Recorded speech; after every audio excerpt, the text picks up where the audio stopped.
ॐ नमो भगवते वासुदेवाय। ॐ अज्ञानतिमिरान्धस्य ज्ञानाञ्जनशलाकया चक्षुरुन्मिलितं येन तस्मै श्रीगुरवे नमः। हरे कृष्णा। सब भक्तों का स्वागत है प्रातःकालीन श्रीमद् भागवतम के पाठ में। हम श्रवण कर रहे हैं श्रीमद् भागवतम का चतुर्थ स्कंद। इसके अंतर्गत अध्याय 31वां आखिरी अध्याय, इसको हम श्रवण कर रहे हैं। प्रचेताओं के उपाख्यान में नारद मुनि जी ने जिस प्रकार से बरीशत महाराज का उद्धार किया था, उसी प्रकार से अभी उनके पुत्रों का, प्रचेताओं का उद्धार वे करने आए हैं। इसीलिए जब वानप्रस्थ आश्रम को प्राप्त करके सारे प्रचेता पत्नी को अपने पुत्रों के साथ रख के फिर जब पश्चिमी प्रदेश में आ गए, तब वहाँ पर सहसा नारद मुनि प्रकट हो गए। और ऐसे नारद मुनि जी से उन्होंने कहा कि जो दिव्य तत्व हमें शिवजी महाराज ने बताया था, उसको काफ़ी समय होने के कारण, 10 लाख वर्ष बीत जाने के कारण हम प्रायः भूल गए हैं। और संसार में इतना लंबा समय बीतने के कारण अभी हमारी आध्यात्मिक मति अभी उतनी नहीं है जितनी तब थी, और हमने भगवान का भी दर्शन प्राप्त किया था। इसलिए आपका पुनः दर्शन बड़ा हमारे लिए लाभदायक है। आप कृपा करके उसी अध्यात्म ज्ञान को हमें प्रकाशित कर दीजिए, जिसके द्वारा हम लोग आसानी से इस दुस्तर संसार सागर को पार कर जाएंगे। इस प्रकार से जब नारद मुनि को प्रचेताओं ने पूछा, तो क्या वे उत्तर देंगे? मैत्रेय उवाच इति प्रचेतसां पृष्टो भगवान् नारदो मुनिः भगवती उत्तम श्लोके आविष्टात्मा ब्रुविन्नृपान्। इस तरह से प्रचेताओं द्वारा पूछे जाने पर जिनका मन सदैव उत्तम श्लोक भगवान श्री वासुदेव में ही लगा रहता है, ऐसे मुनि ही नारद, मुनियों में श्रेष्ठ देवर्षि नारद, नृपान उन राजाओं को जो अभी निवृत्त हो गए थे अब्रवीत कहते हैं। नारद उवाच तज्जन्मतानि कर्माणि तदायुस्तन्मनोवचः नृणां येनेह विश्वात्मा सेव्यते हरिरीश्वरः। नृणां तज्जन्मतानि कर्माणि तद आयु तत्मनः वचः येन इह विश्वात्मा हरिः ईश्वरः सेव्यते। कहा उन्होंने, प्रचेताओं ने, कि इस लोक में उन्हीं के बारे में जिनका जन्म, उन्हीं के कर्म, उनकी ही आयु, उन्हीं का मन और वही वाणी सफल होती है, जिसके द्वारा विश्वात्मा सारे जगत के जो परमात्मा है भगवान श्री हरि ईश्वरः सेव्यते, इनकी सेवा की जाती है। तो आपने उसी प्रकार से भगवान की कायेन मनसा वाचा सेवा की है। इसलिए अब आप अत्यंत महान हैं। इसलिए आपके द्वारा ही हमारा कल्याण हो सकता है। क्योंकि संसार में जिन्होंने भगवान श्री हरि की सेवा नहीं की है, उनके सारे कर्म के फलों का ऐसे भी नाश हो जाएगा। इसलिए अब फलहीन होने के कारण सब कुछ व्यर्थ ही तो है। और इसीलिए संसार में कितनी भी भौतिक सुविधाएं प्राप्त हो, उसका कोई भी लाभ नहीं है। इसी को वे बताते हैं। किम जन्मभिस्त्रिभिर्वेह श्लोक सावित्रयाज्ञिकैः कर्मभिर्वा त्रयी प्रोक्तैः पुंसोऽपि विबुधायुषा। शौक्ल सावित्र याज्ञिकैः इह त्रिभिः जन्मभिः त्रयी प्रोक्तैः कर्मभिः विबुधायुषा पुंसोऽपि किम। उन्होंने कहा कि माता पिता की पवित्रता से और गुरु के द्वारा यज्ञोपवीत संस्कार प्राप्त कर लेने से एवं यज्ञ की दीक्षा हो जाने से 3 प्रकार के त्रयी भी 3 प्रकार के जन्मों से, वेदोक्त कर्मों से देवताओं के समान दीर्घ आयु से पुरुष को कौन सा लाभ प्राप्त हो सकता है? क्योंकि एक जन्म होता है पिता के वीर्य के द्वारा, पिता और माता के द्वारा। दूसरा जन्म होता है कुलगुरु के द्वारा, जो हमें वेदों के ज्ञान में आगे बढ़ाते हैं। और तीसरा जन्म होता है जब हमें आध्यात्मिक गुरु प्राप्त होते हैं, जो हमें वैराग्य विद्या के साथ भगवान श्री हरि वासुदेव की भक्ति सिखाते हैं। इस प्रकार से तीनों जन्मों को अगर हमने प्राप्त नहीं किया और उसमें भी अगर भगवान को प्रसन्न नहीं किया तो सब कुछ व्यर्थ हो जाएगा। श्रुतेन तपसा वा किं वचोभिश्चित्तवृत्तिभिः बुद्ध्या वा किं निपुणया बलेनेन्द्रियराधसा किं वा योगेन सांख्येन न्यासस्वाध्याययोरपि किं वा श्रेयोभिरन्यैश्च न यत्रात्मप्रदो हरिः। श्रुतेन यानी शास्त्र के ज्ञान को श्रवण करने से, तपसा तपस्या से, वा किम वचोभिः या फिर वाणी की चतुराई के द्वारा, चित्तवृत्ति भी, अनेक प्रकार की बातें याद रखने की क्षमता जिसको बोलते हैं मेमोरी पावर, इसके द्वारा, निपुण बुद्धया तीव्र बुद्धि से, बुद्धया के साथ इंद्रिय राधसा बलेन बल से और इंद्रियों की पटुता से या फिर उसके योग से, या फिर योगेन यानी योग साधना से, सांख्येन सांख्य योग से यानी संन्यास, और फिर स्वाध्याय वेदाध्ययन करने से, अपि किम वा अन्य ही और इसी के साथ दूसरे व्रत वैराग्य आदि अन्य कल्याणकारी साधनों से भी, किम यत्र आत्मप्रदो हरि ही ना, पुरुष का क्या लाभ हुआ जिनके द्वारा स्वरूप अपने स्वरूप ज्ञान कराने वाले श्री भगवान वासुदेव को उन्होंने नहीं प्राप्त किया, उन्होंने नहीं जाना। तो ऐसा कितना भी ज्ञान हो, प्रसिद्धि हो, ऐश्वर्य हो, कुछ भी हमारे काम में नहीं आएगा, क्योंकि ये सब व्यर्थ है। भगवान को अगर प्राप्त न करे तो सब कुछ ही व्यर्थ हो जाता है। श्रेयसामपि सर्वेषाम् आत्मा यवदीरर्थतः सर्वेषामपि भूतानां हरिरात्मात्प्रदः प्रियः। सर्वेषामपि श्रेयसाम अर्थतः आत्मा ही अवधि ही सर्वेषामपि भूतानां आत्मप्रदः हरिः प्रियः। इसीलिए सर्वेषामपि सब में या फिर सभी कल्याणों की सीमा ही क्या है? अर्थतः आत्मा ही, केवल आत्मा ही है, यानी भगवान श्री परमात्मा ही है। और आत्मज्ञान प्रदान करने वाले ऐसे भगवान श्री हरि ही संपूर्ण प्राणियों की प्रिय आत्मा है, परमात्मा है। इसीलिए हमारे लिए प्रिय आत्मा है, लेकिन आत्मा भी तो परमात्मा के बिना अस्तित्व में नहीं है। जैसे गीता में भी कहा गया है, मयि वंशे जीवलोके जीवभूत सनातनः। सारे अंश जो हैं इस संसार में हम देख सकते हैं, या फिर उस संसार में जो भगवान के भक्त हैं वे सारे ही भगवान के ही अंश हैं। इसीलिए अंशों का कार्य है कि वो अंशी की भगवान की सेवा करें। क्यों? क्योंकि भगवान श्री विष्णु या हरि ही सारे संसार के वृक्ष के जड़ हैं और रूट हैं। तो उनके प्रति जल को देने से, यानी भक्ति करने से ही हम और भगवान भी संतुष्ट होंगे। इसी के लिए भागवत का यह अत्यधिक प्रसिद्ध श्लोक यहाँ पर प्रचेता कहते हैं, यथा तरुर्मूल निषेचनेन तृप्यन्ति तत्स्कंद भुजोपशाखः प्राणोपहाराच्च यथेन्द्रियाणां तथैव सर्वार्हण अच्युतेज्या।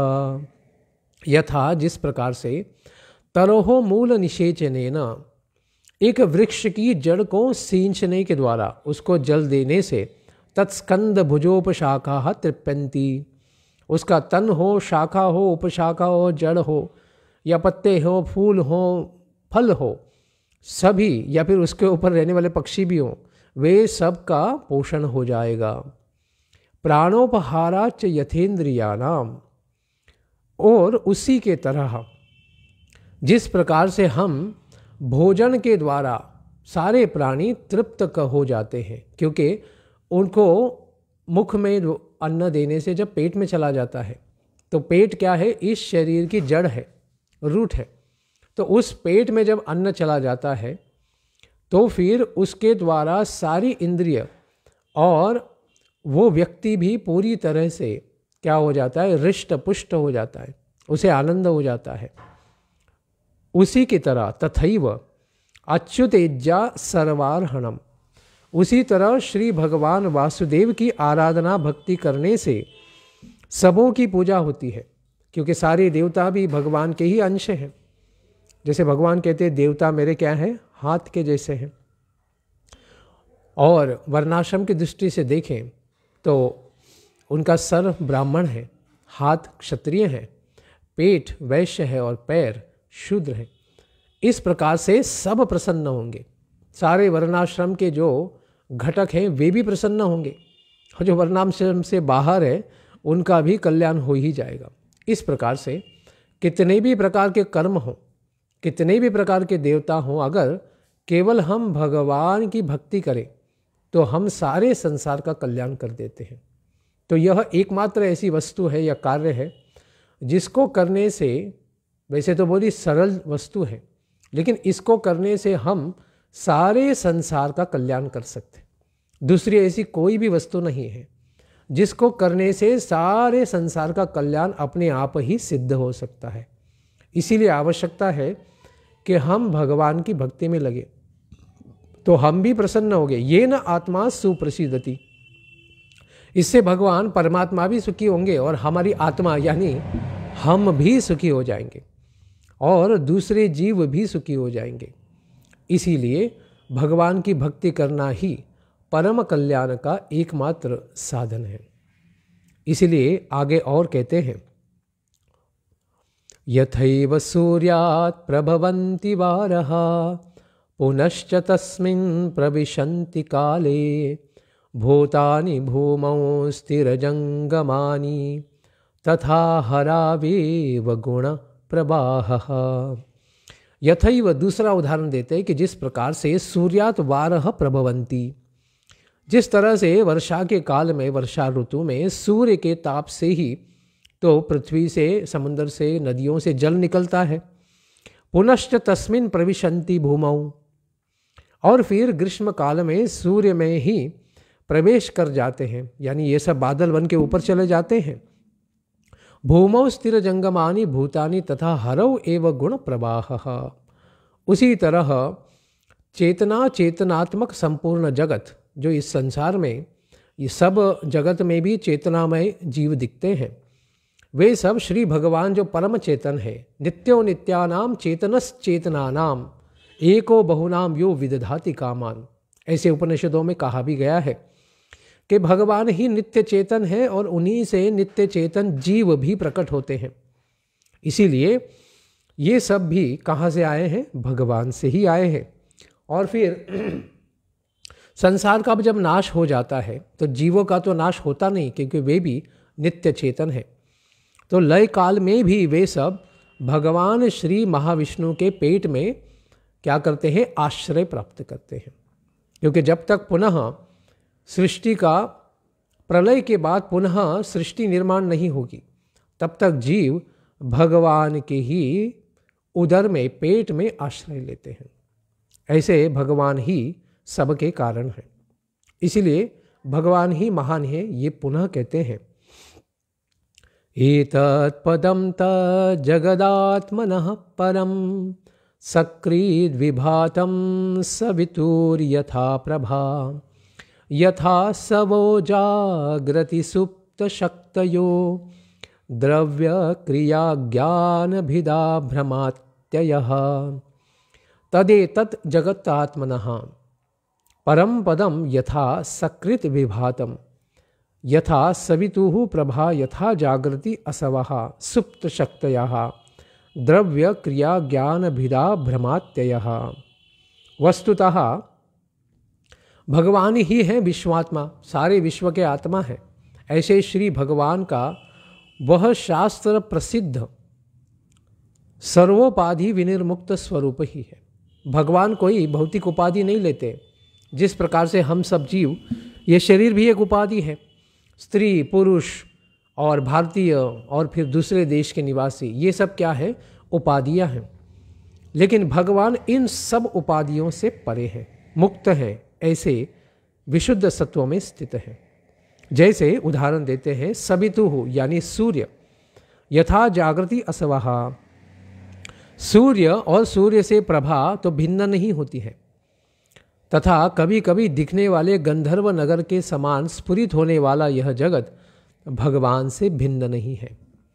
क्योंकि यह जो संसार है, कभी कभी आसमान में हम देखते हैं कि मुकुट की तरह कोई आकार हो गया, भगवान की तरह कोई आकार हो गया, या किसी और प्रकार के आकार हो जाते हैं। और यह संपूर्ण जगत भी तो भगवान से ही उत्पन्न है। भले ही जड़मय दिखता है, जड़मय इसका अनुभव है, लेकिन आध्यात्मिक रूप से देखें तो यह बड़ा ही भगवान से ही प्रकट है। इसमें भी आध्यात्मिक तत्व है जो ढका हुआ है। और इसी प्रकार से जागृत अवस्था में जब हम जागते रहते हैं, यानी सोते नहीं रहते हैं, उस अवस्था में इंद्रियां क्रियाशील रहती हैं, इंद्रियां सब कार्य करती हैं। किंतु सुप्त अवस्था में हम जब जाते हैं तो उनकी शक्तियां लीन हो जाती हैं, यानी हम सोते हैं या गहरी निंद्रा में या फिर कोमा में चले जाते हैं, तो फिर इस प्रकार से ये सब शरीर कार्य करता हुआ दिखता नहीं है। उसी प्रकार यह जगत सर्ग काल में, यानी सृष्टि के निर्मित काल में भगवान से ही प्रकट होता है, और कल्प के अंत में ब्रह्मा जी के दिन की समाप्ति पर 1000 दिव्य युग समाप्त होने पर उन्हीं भगवान में आश्रय लेता है। स्वरूपता तो भगवान में सारे जो संसार के द्रव्य हैं, वस्तुएं हैं, पदार्थ हैं, क्रिया यानी कार्य हैं और ज्ञान है, इस रूपी त्रिविध अहंकार के कार्यों को वो सत्वमयी, रजोगुणी या तमोगुणी हो, और उनसे निमित्त होने वाले दूसरे वाले भेद भ्रम की सत्ता है ही नहीं। क्योंकि सब कुछ भगवान से आता है और भगवान में ही आश्रित हो जाता है। इसी प्रकार से समझना चाहिए कि भगवान श्री विष्णु ही सब उपाधियों के कारण होने पर भी उपाधियों के परे हैं, और इन उपाधियों में कभी भी नहीं आते हैं। लेकिन जो जीव या जिस प्रकार के तत्वों में हम आश्रय ले लेते हैं और भौतिक शरीर और मन बना लेते हैं, ये सब भी भगवान से ही आते हैं। इसके लिए और एक उदाहरण प्रचेता देते हैं। यथा नभस्य भ्रमतम प्रकाशा भवन्ति भूषा न भवत्यनुक्रमात् एवं परे ब्रह्मणि शक्तयस्त्वमु रजस्तमः सत्वमिति प्रवाहः।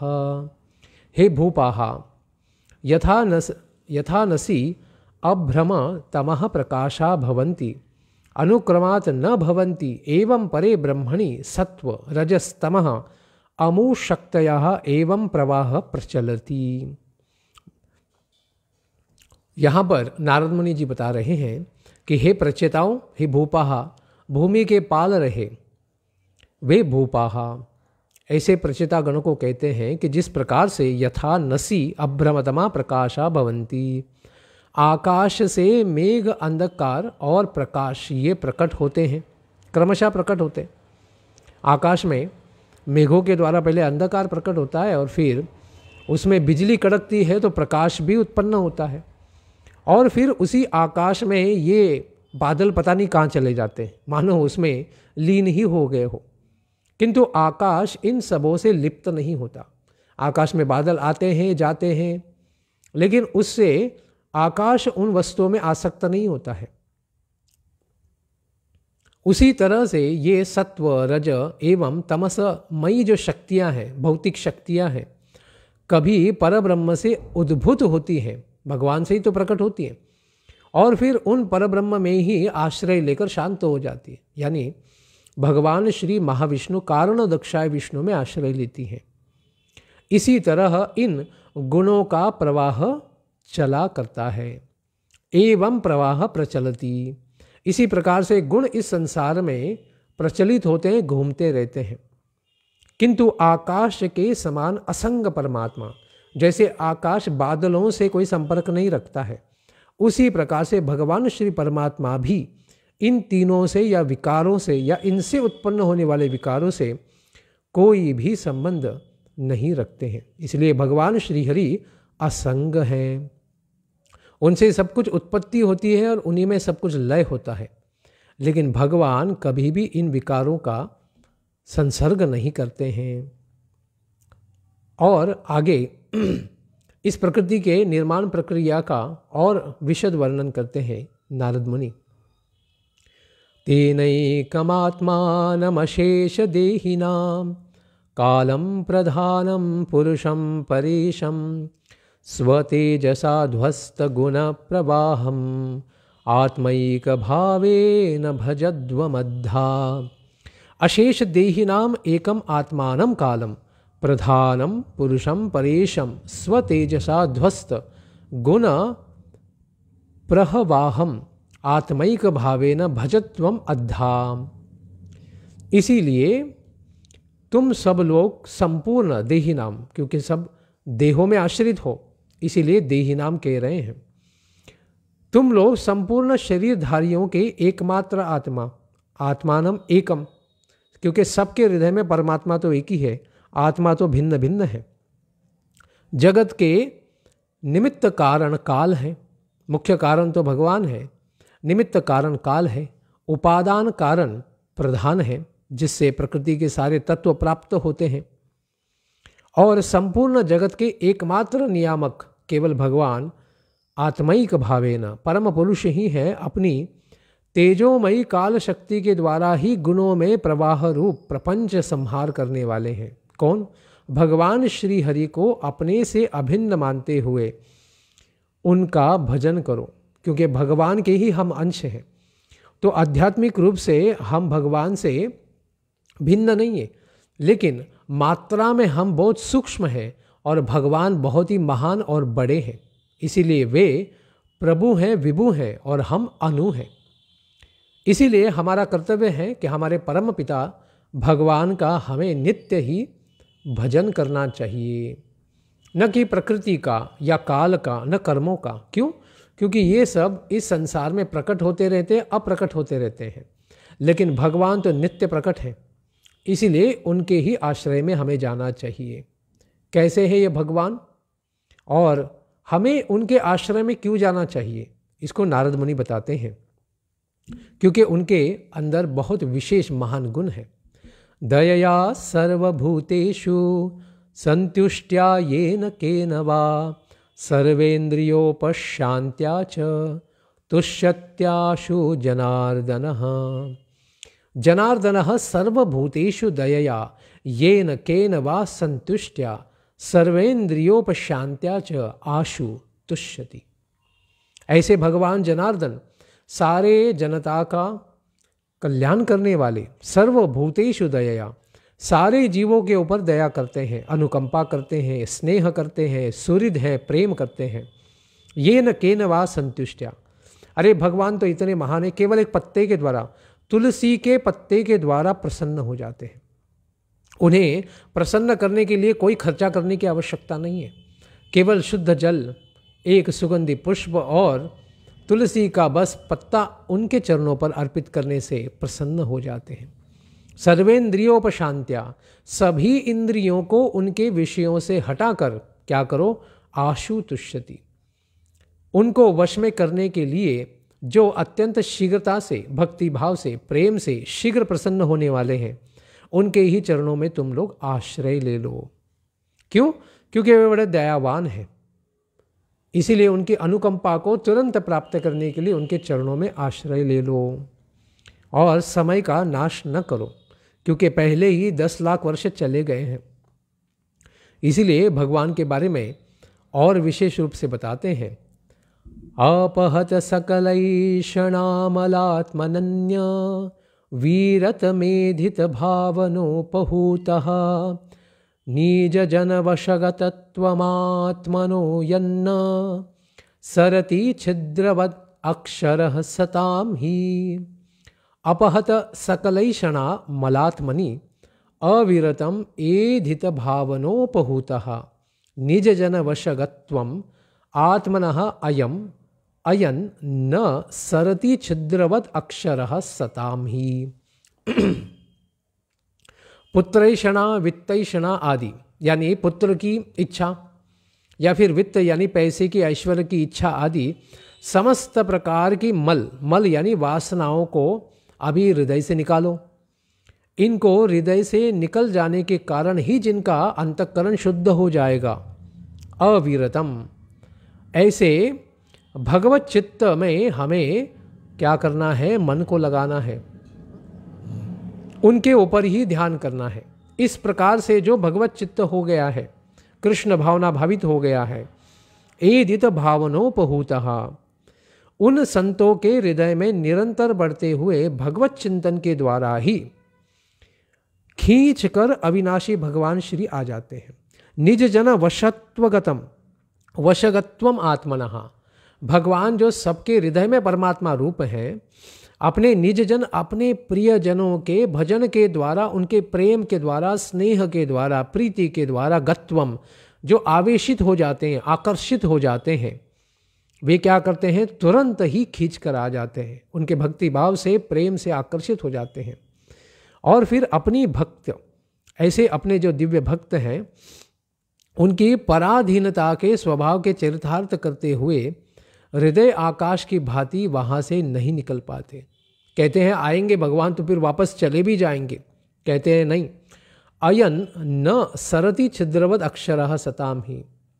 भगवान तो वैसे अक्षर है, कभी उनका अक्षर होता नहीं, लेकिन भगवान उनके भक्तों के हृदय में भी जब प्रवास करेंगे यानी हृदय में आकर्षित हो जाएंगे तो फिर कभी भी सताम ऐसे शुद्ध भक्तों के हृदय को छोड़कर भगवान कभी भी नहीं जाएंगे।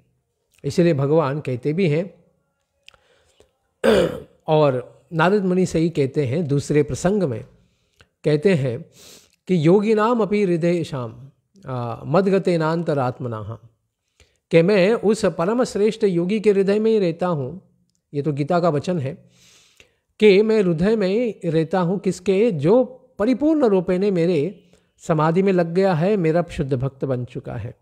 और नारद मुनि जी से भी अन्यत्र कहते हैं, ना हम तिष्ठामि वैकुंठे, न मैं वैकुंठ में रहता हूँ, न योगी नाम हृदयेषु वा, जो मेरा भक्त नहीं ऐसे हृदय में यानी योगी के हृदय में भी नहीं रहता हूँ, अगर वो मेरा भक्त न हो। कहते हैं फिर आप कहाँ रहते, यत्र गायन्ति मद भक्ता तत्र तिष्ठामि नारद, जहाँ मेरे भक्त ही मेरा सुंदर रूप से जप करते हैं, कीर्तन करते हैं, भागवत श्रवण कीर्तन करते हैं, वहीं पर मैं जाता हूँ और मैं भी रममान हो जाता हूँ। अरे जिस कथा के द्वारा भगवान आकर्षित हो जाते हैं, जीव कैसे आकर्षित नहीं होगा। तो इसीलिए भगवान कहते हैं मेरी कथा के प्रति जो आकर्षित होंगे उनके प्रति तो मैं स्वयं ही आकर्षित हो जाता हूँ। इसीलिए ऐसे भगवान को ही सर्वस्व मानना अपेक्षित है। इसीलिए वे आगे कहते हैं कि ऐसे भगवान को ही हमें सर्वस्व मानना चाहिए।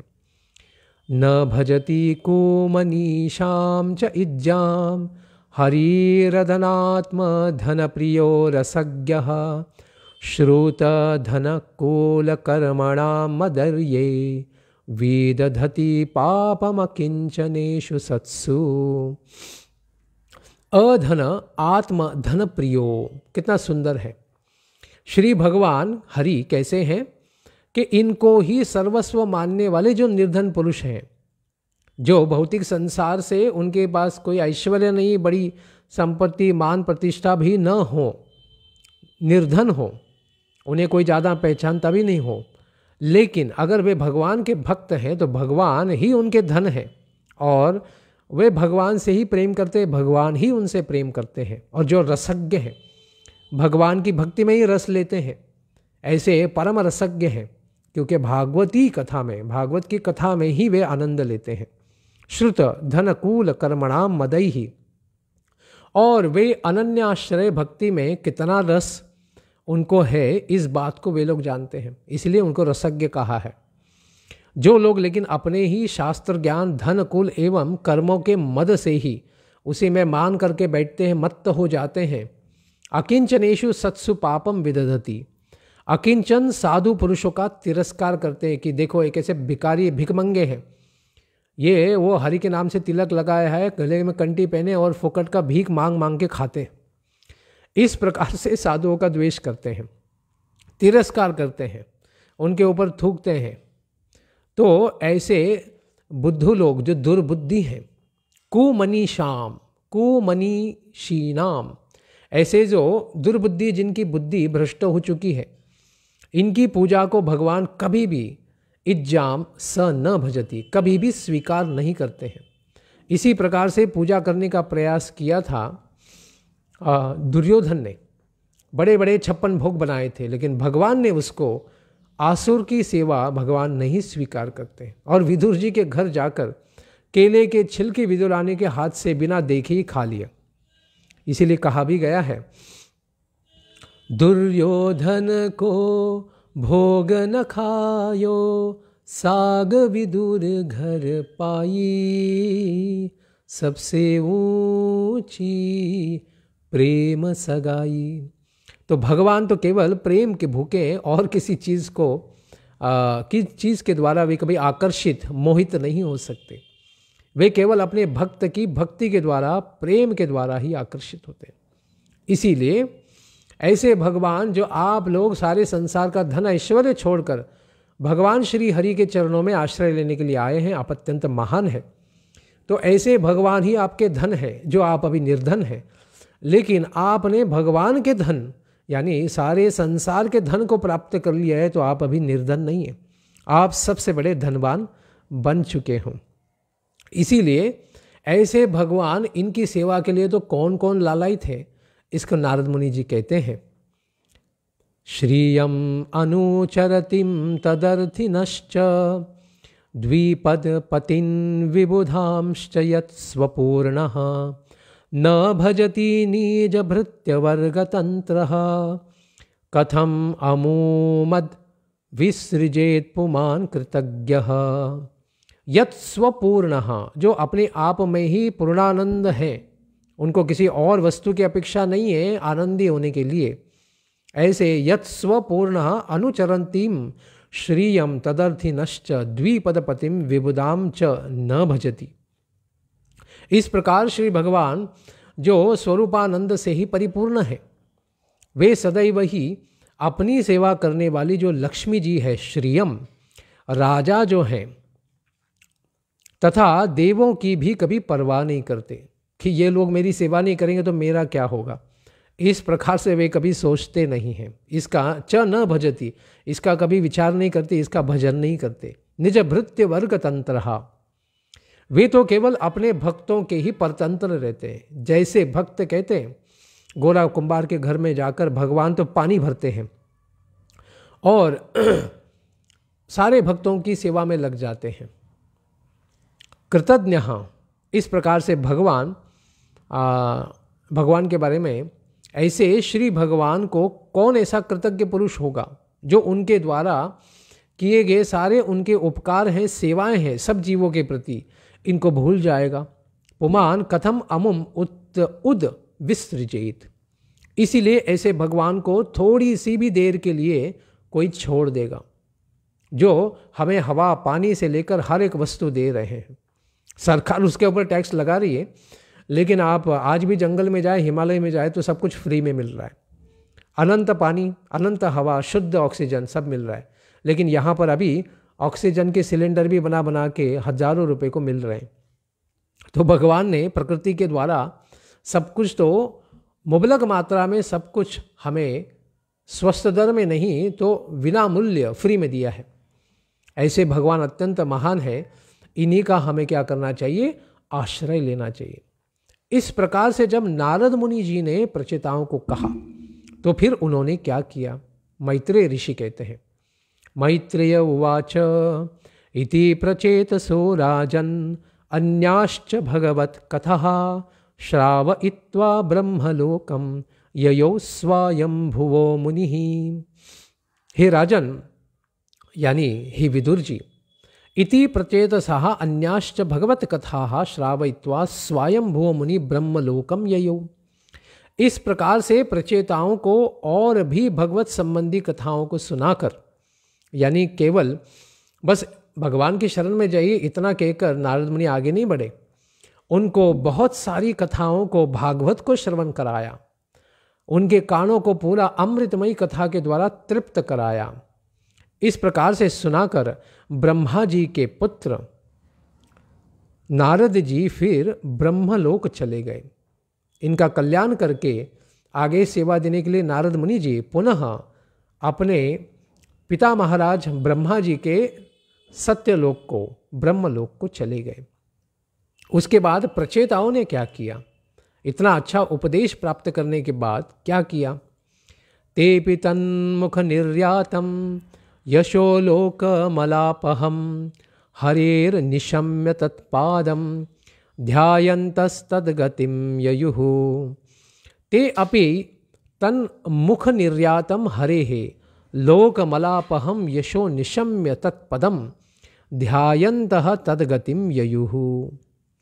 ते वे सारे प्रचेतागण भी अपि श्री नारद मुनि जी के मुख से ही संपूर्ण जगत के मल को दूर करने वाले लोक मलापहम, भौतिक संसार में अनेक पापों से हम घिर जाते हैं, ऐसे सारे पापों को दूर करने वाले भगवान श्री हरि के यश को सुनकर श्री भगवान के चरणों का ही ध्यान करने लग गए, उन्हीं भगवान की भक्ति में लग गए। और ऐसी भक्ति करने के बाद फिर क्या हुआ? तत्पदम ध्यायंत, अरे जो भगवान के चरण कमलों का ही स्मरण करेंगे, तद्गतिम ययुः, ऐसे भगवान के चरण कमल जहाँ नित्य विराजमान है, ऐसे वैकुंठ लोक में ही वे चले गए। जय जय श्री राधे। इस प्रकार से क्या हुआ? एतत्ते भिहितं क्षत्तर यन्मना त्वं परिपृष्टवान् प्रचेतसां नारदस्य संवादं हरिकीर्तनम। हे क्षत्तः, हे विदुर जी, यत्त्वं मां प्रचेतसां हरिकीर्तनम नारद संवादम ते एतद् अभिहितम। तो आपने इस प्रकार से मुझे प्रचेताओं के उपाख्यान के बारे में पूछा था और इसी के साथ हरि कीर्तनम, भगवान श्री हरि के गुणों का कीर्तन करने के संबंधी भी पूछा था। और इसी से संबंधी यह प्रचेताओं का प्राचीन परिषद का जो उपाख्यान है, इस संवाद को मैंने आपको कह सुनाया है। इस प्रकार से वर्णन किया गया। तो ये वर्णन किन किन का हुआ, इसके ऊपर शुकदेव गोस्वामी जी बताएंगे, क्योंकि अभी चौथे स्कंद का उपसंहार हो रहा है।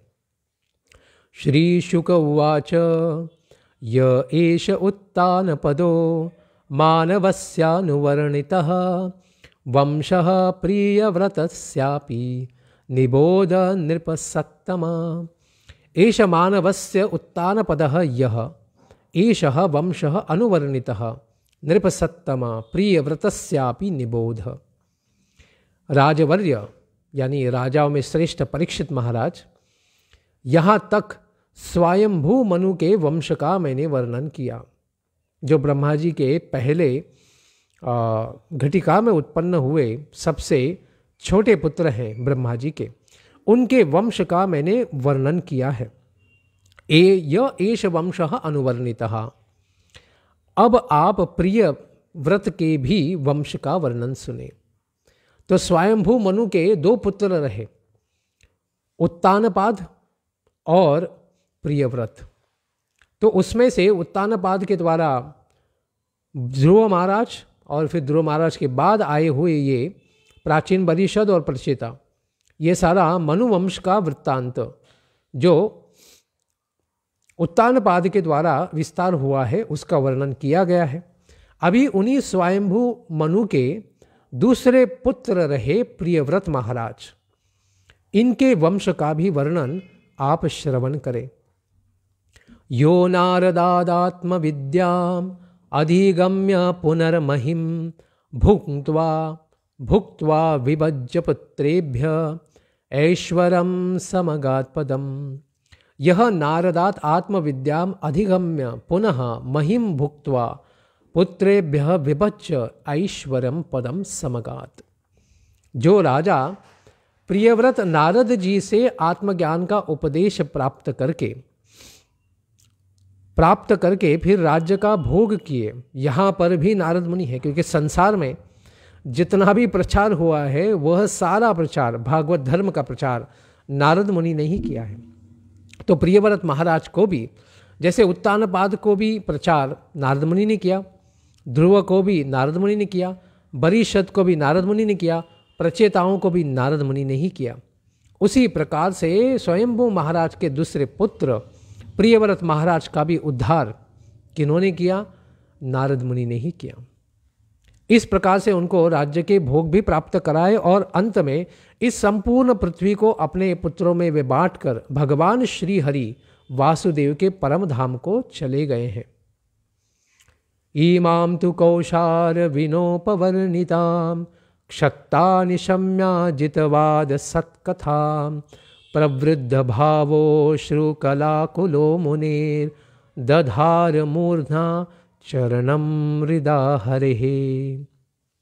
कौशार विना उपवर्णिताम इमाम अजितवाद सत्कथां निशम्य क्षत्ता तु प्रवृद्ध भावः अश्रुकलाकुलः मुनेः मूर्धा हरेः हृदा चरणम दधार। इस प्रकार से श्री मैत्रेय मुनि जी ने वर्णित किया हुआ श्री भगवान के गुणानुवाद से, भगवान के दिव्य अमृतमयी कथा से युक्त इस कथा को सुनाकर भक्ति के भाव का उद्रेक हो जाने पर सत्कथाम निशम्य क्षत्ता यानी विदुर जी की आंखों में क्या हुआ? अश्रु कलाकुलः, आंसू अश्रु झरझर बहने लगे, प्रवाहित होने लगे। उन्होंने मैत्रेय जी के चरणों पर अपना मूर्धना हरे हे हृदा चरणम दधार, अपना मस्तक उठाकर मैत्रेय मुनि जी के चरणों में रख दिया और भगवान श्री हरि वासुदेव के चरणों को अपने हृदय में धारण कर लिया। वही मैत्रेय ऋषि जिन्होंने अपने हृदय में भगवान श्री हरि के वासुदेव के चरण कमलों को धारण किया था, उनके चरण कमलों पर विदुर जी ने अपना मस्तक धारण कर लिया, उनके चरणों पर अपना मस्तक रख दिया और हृदय में भगवान को धारण करके विदुर जी क्या कहते हैं?